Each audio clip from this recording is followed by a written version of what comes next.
Welcome to Worthy Ones, the video series where I take all the newest issue ones that I read for the current comic book week and deem them worthy or not worthy. I'm Mike Spider Slayer. Welcome back to Comic Book Corner 2.0. If you love me helping you make decisions on what comic books to buy, you came to the right place. So why don't you consider hitting that subscribe button? Before we get into this week's episode, guys, I just gotta give a quick shout out to my boys over at Triumph Comics as they have their current Kickstarter going on right now called Scourge of the Skull Digger. This is issue 1, a saga of Talon story. It's G.I. Joe that meets Game of Thrones. The Skull Digger wrestles to regain his lost mojo while an ancient ominous threat looms. A really good book, guys. I deemed it worthy myself. I definitely suggest that you should back this Kickstarter. It is fully funded. There's 17 days still left to go. And if you want your copy, there is a code in my description box that will also give you their original Kickstarter that kicked off this whole thing. So go ahead, back it today. Again, it's called The Scourge of the Skull Digger issue 1, link in the description box below. So with that being said now, guys, let's go ahead and get started with this week's episode. Remote Space, this is issue 1. This is a mini-series premiere, only 4 issues long. This is a 32-page comic for the price of $4. The writer and the art is done by Cliff Rathburn. This is a story that takes place in 2450. Definitely a huge science fiction story. So if you're a fan of science fiction, I think this is a book for you, kind of. So let me get into it. I think that when it comes to the concept of this story, it's great. But a story like this should be more of an ongoing type of story, because this book tries to tackle what has happened in Earth, right? And Earth is like heavily polluted, it's dying. The human species has evolved into 2 different types of ways. One is a cybernetic way, and one is more like a flesh creature way to adapt to the way the Earth is becoming. And then we get to see the 2 different forms, one called tech and one called flesh, kind of battle it out against each other, right? And then you get introduced towards the end, the main character of this comic book, who kind of is like messed up and she can't get like cybernetics or whatever it is. I don't know. This book is not worthy for me. When it comes to a series that's only 4 issues long, and you're trying to tackle something as big as the Earth is dying, and you're coming up with the evolution of the human species, and you're trying to compact that all in one issue and then get to your main plot by the time you get to the end of this issue, I think it's a miss. I think when you introduce this book and you want to introduce the way the world is, you got to take your time and develop that world and see the downfall of the world. And then you got to build up the characters on how they're going to evolve and survive in this world. And then you'll get introduced to your main characters and see how everything pans out. And again, in this book, we try to compress it all within 1 issue. And that's where it's a mess. I think the concept here is pretty cool. I think if you like science fiction, you might want to give it a try. But at the end of the day, I'm going to give this one a D. Just too much to try to wrap your whole head around this whole thing. So yeah, unfortunately, I will not be continuing this one. Warning, this comic book is pretty graphic. Plastic, Death and Dolls. This is issue 1, miniseries premiere, guys. Not sure how many issues this particular comic is, but this one is $4, and this one is written by Doug Wagner, and the art is done by Danielle Hilliard. If you guys have read Plastic, the original series, you'll know the character Edwin. There is also another series that was written by the same writer where it was like people wearing furry costumes, and I totally forgot the name of that comic. So it's the same people that do this story here. Now, if you read the first Plastic, you got to see this guy whose girlfriend was a plastic sex doll. He used it as like his wife and everything else, and he's a sick and twisted guy. His mom worked at a plastic factory, and he always loved the way his mom smelled when she came home from work. And what this comic is about is the origin story of this character when he was a young boy and why he became this way. So you do get introduced to all that. So like I said earlier, you get introduced to his mom. You get introduced to like him loving the smell of plastic. He has a sick and twisted way of like looking at things, on him possessing things. It's very interesting, and it all started with a bird that he liked to keep, and he looked at it as his friend. Just very, very different. He's going to wind up being homeschooled and different things like that. And his big thing is he likes sporks. He feels like it's superior to forks. And there's this one guy that kicked a cat in an alleyway, and then he's busy kicking this guy's butt in more ways than one by the time you get to the end of this issue. Again, I think the overall premise of this story is an origin story of this character. The other side plot, I'm not too sure yet, but you know what? I think this book is worthy. I want to see this sick and twisted shit. I really, really do. I want to see what's going on with Edwin, what's the mission at hand here, and I really want to know where it led to the point to where he got this infatuation with this plastic doll that was his, like, girlfriend or whatever it is. So, yeah, man, at the end of the day, it's not like the best comic that I've ever read. It's just intriguing to me, and it is a quick read. So I'm going to give this one a B-. And again, it's probably not for everybody also because it's pretty bloody and pretty gory. So yeah. So if you're into that stuff, go ahead and check it out. Rifters issue 1. This is the series premiere. This book is a $4 comic book. The writer here is Brian Posehn, and also written by Joe Tronum, and the artist is done by Chris Johnson. Said all those names wrong except for Johnson. The artwork is pretty good in this comic book. Definitely cool to see like all this time travel stuff happens, right? Like there's JFK right there. Just a lot of insane stuff that happens in this comic book. So if this is under the radar, right, you're going to want to pick this book up because right from the start, I'm going to tell you that this book is worthy. Now, what is this book about? Well, it's about time travel, and it's about the human race actually screwing up time travel, okay?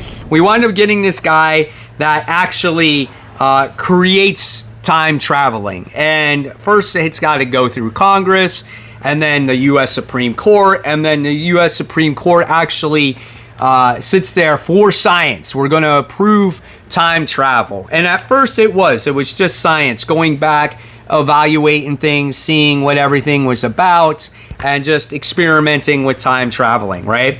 But then you got a douchebag president that goes in office, and he sits there and he says he makes time travel available for everybody to use.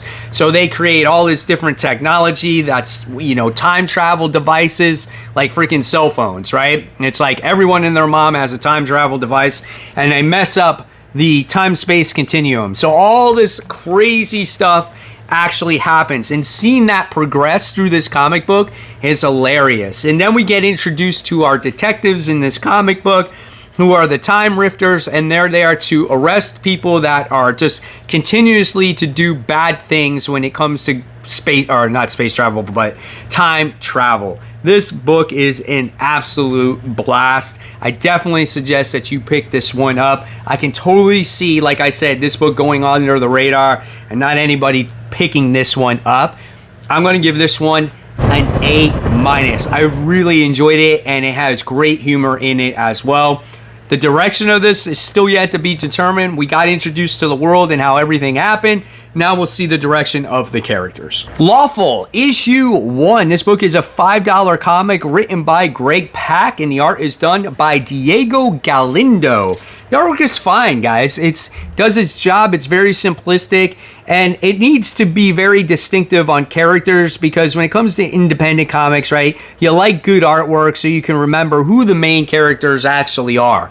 And in this book, it's very important because there's a lot of right and there's a lot of wrong in this comic. And when I explain it, it will make more sense. So in this world of Lawful, it's called the New Sanctum, right? if you break the rules, you slowly become a monster. Like, you literally will grow monster parts. So if you cheat on a test, you'll grow a monster hand. And if you do something else, you'll grow another monster hand. To the point where you're so bad, you'll just become an evil monster like this, okay? So we get introduced to the two main characters in this comic, right? And the character is this boy and this girl. And right from the start, this boy is held to a high standard because of his dad. And he has been training his entire life to go to this, to take this test, to be part of this inner circle. And if he does this, then he's going to have a good life, right? But if he's bad, right, he's going to turn into a monster. In the beginning, when he was a young boy, he did something that wasn't so good. And you get to see the little monster indentation on his chest there. So his dad warned him, and ever since then, he never did a bad thing. He always crossed the street on when he was supposed to. He was supposed to help people, never cheated on tests. He helped his best friend while his best friend wound up doing some bad things, right? And he has a sick mom that he has to take care of at home. And when he finally takes the test to get this job, he does pass. And then he's coming up to this big decision that he has to make, and the decision is wrong. And will he make that wrong decision to sacrifice his well-being, right? And he has to make that choice. So this book is worthy. This was a really, really good book. What does a kid do when he's been good his whole life, but he has to sacrifice something to maybe change him into something worse? Like, really creative stuff here. I love what Greg Pak did here, and I can't wait to see this journey. I'm definitely on board with issue 2. This one was a little bit better than Rifters, so I'm going to give this one an A. Definitely check this one out, guys. I don't think you'll be disappointed. So I think the webheads here are going to be happy about this book that I finally got in my hands. And this is Grommets. This is issue 1 of 7, written by Rick Remender. And the art is done by Brian Posehn. This book's artwork was absolutely outstanding. The colors in it were great too, because it really did give you that vibe of the 1980s or the mid 80s, and showing off like all the different types of skateboards, and talking about skating, like Power Peralta and all that other stuff. And you got to see Tony Hawk logos, and you get to see kids hanging outside of school smoking, and it was just so cool. Even in the first page where I saw the old Taco Bell street sign, I remember seeing that when I was a kid. It was awesome. And this book here was about a young boy by the name of Rick, who just moved here to Sacramento from, was it San Diego? I don't remember 100%. And he's trying to fit into this school, right? And everyone can't stand him. Of course, he's a dweeb. Who's going to be the first person to hang out with him? And just everything that was used back in the day of calling him words was just hilarious, right? And then finally he finds this friend, and he has a grandfather that's taking him to the skate park, and seeing them bond was some of the greatest moments, because sometimes you don't need 1,000 friends, you just need one friend, right? One good friend. And we get to see them bond, and his grandfather's taking him to the skate park and all this stuff, and he's just like, yeah, dude, Rush is the greatest freaking band there is before they used all that keyboard shit. And it was just so awesome, them freaking jamming out and just talking about skateboarding. And he's like, yeah, I'm about to get signed, bro, Paul Peralta, those guys are nothing. And then they go to the skate park, and you see all these kids doing all their tricks, and you get to see one dude with a Tony Hawk board right there, which I thought was kind of a little cool Easter egg. Maybe it was Tony Hawk himself. And then all of a sudden, we get to see Rick go to Brian, go, dude, show your moves, man. And the dude's like freaking panicking and stuff. And he just sits there and he does not know what he's doing. And then you find this little funny scene with this freaking little rock that has fallen from space and landed in this skate park, and this kid trips over it, road rash all over him, right? And he's just like how'd I look, guys? And then everybody else is just calling him all these words like, that was a harsh bail, bro. And they're just like, what a dildo, and all these things. And the dude's a total poser. Like, he's never skated in his life ever. This book is so worthy. This would definitely be my top pick when it came out that week, and it's probably going to be my top pick of the week. This was great. Brought back a lot of memories. A+ in my eyes. Guys, what'd you think of this book in the comments below? Batman Gotham by Gaslight, the Kryptonian Age. This is issue 1. This is a 40-page comic for the price of $5. Andy Diggle is the writer here, and Leonardo Fernandez does the art. The artwork's good. I like the facial expressions. I like the way Selina Kyle looks in this book, especially as the story progresses. She goes from this like nice gown that she's wearing to her Catwoman persona back in the, the 1800s, this version of her. So I thought that was kind of cool. And we just get to see her go on this heist. Not a lot of Batman in this book. This is more of a Selina Kyle story. And we get to see her try to go after this Kryptonian ring. And by the time we get to the end of it, you do get to see a little Batman in the shadows here. And of course, Batman was up to his little tricks because he prepared for all this to happen. And you do get introduced to a major enemy in the comic. This book was worthy. Do I think it was the best read ever? No, but I do think it was good enough for me to continue here.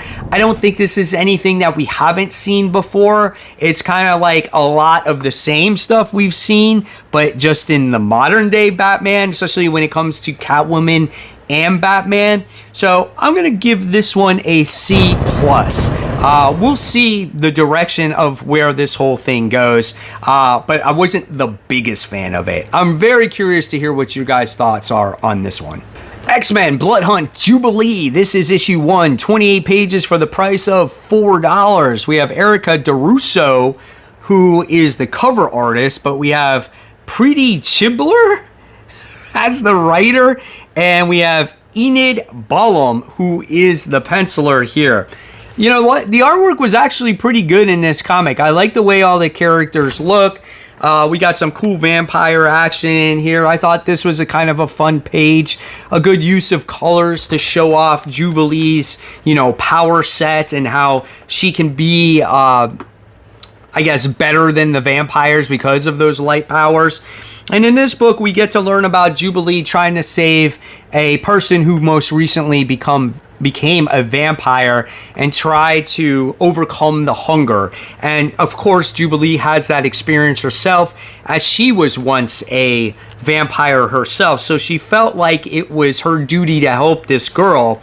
And then she came across people that she used to work with before called the Forgiven. And they're a group of vampires themselves who overcame the hunger and lust for blood, and they've become a team. And eventually what happens is this young girl becomes part of that team. And it was really all about helping people and things like that and kicking some vampires, but nothing really spectacular or special. There's nothing here to the point where these characters are characters you care about, and it's not going to really want to make you spend the money to read this. So this book is not worth it. It's just a one-shot, too. It's not a mini-series or anything like that. I found out that all the X-Men Blood Hunt tie-ins have to deal with different characters. So the next one's going to be about Wolverine. Not Wolverine Logan, but Laura, X-23. So at the end of the day, I'm going to give this one a very average C. It's fun, right? But with all the other comic books that are coming out this week, this is one that you can easily pass up and you won't miss anything. X-Men Heir of Apocalypse. This is issue 1, 40 pages for the price of $5. This book is written by Steve Fox, and the pencils here is done by Nitho Diaz. The artwork is pretty good. I felt like, though, this book was very dark in some places, right? Where you couldn't make out everything that was going on. Heavy on the inks, maybe a little bit oversaturated. I don't know maybe if that was the printing issue, but I did think the artwork was very nice, and there was a great cast of characters in this book that are potential heirs to Apocalypse's throne on Earth. And the cast of characters that are in here are, let me name them off real quick, are Armageddon Girl, Cable, Cypher, Emma Frost, Exodus, Forge, Gorgon, Mr. Sinister, Mirage, Penis, Richter, and Wolverine. So, who do you want to take over for the heir of Apocalypse? Now, originally, when you're reading this comic book, before all these events take place, we wind up getting to see Apocalypse go to a couple of his former horsemen here and ask them if they want to be the heir of Apocalypse to take over Earth. And we get to see him go to Angel and Sunfire, and I thought that was great. And they're like, hell no, why would I? I mean, freaking Angel winds up becoming Archangel here for a second, and he like goes off on Apocalypse and says, I'll never be a part of you ever again. And they just take off and they go on their own thing. And then we get to see Apocalypse do the next best thing and try to recruit these guys to be the next heir of Apocalypse. And they have to go through these trials and tribulations in order to do this. Now, why would they want to do this? I'm not really sure. But maybe they can be a better person than Apocalypse ever was. But it was cool to see the beginning of all this. And then somebody actually kind of, I guess, messes with the party by the time you get to the end of this, and it's causing havoc. And when you read this comic, it's all going to make actual sense. So this book is worthy. Actually, this book really surprised me. This was a surprise pick of the week for me because I was like, dang, I didn't expect this to be so good. And I didn't expect myself to care about who was going to be the heir of Apocalypse. So at the end of the day, I say pick this book up, and I'm going to give this one an A-. I thought this was neat. There's still some, plot progression that needs to happen here, but I'm invested in this. It's like a tournament. It's almost like Ten of Swords, but better, right? So I want to know if you guys read this. Did you like it?